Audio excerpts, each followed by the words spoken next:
Tonight I stand by the words that I shared in my statement that Joe Hogsett must resign and the leadership of this council needs to step down as well so that we can move forward with fidelity in implementing change and establishing a culture of trust and respect for all city workers and our constituents in the city of Indianapolis. That was a fourth member of the City County Council calling on Mayor Joe Hogsett to resign and for a change in the council's Democratic leadership.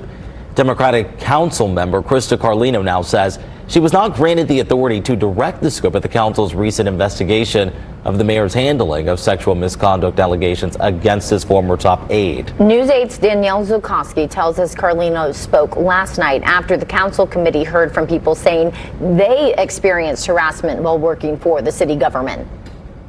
Members of the Indianapolis Administration and Finance Committee heard from people bringing forward allegations of harassment and assault from within the city-county government after last week's explosive full council meeting. This chance to speak came after a council meeting last week where Council President Vop Osili removed Lauren Roberts for attempting to speak longer than 2 minutes. She is the first person to bring forward accusations of sexual harassment against Thomas Cook, a former top Hogsett aide.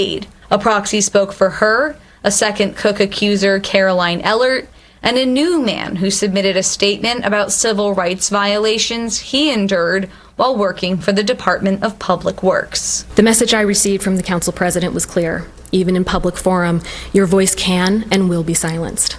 He knew the cameras were rolling, he knew Indianapolis residents were watching, and still his actions made one thing plain.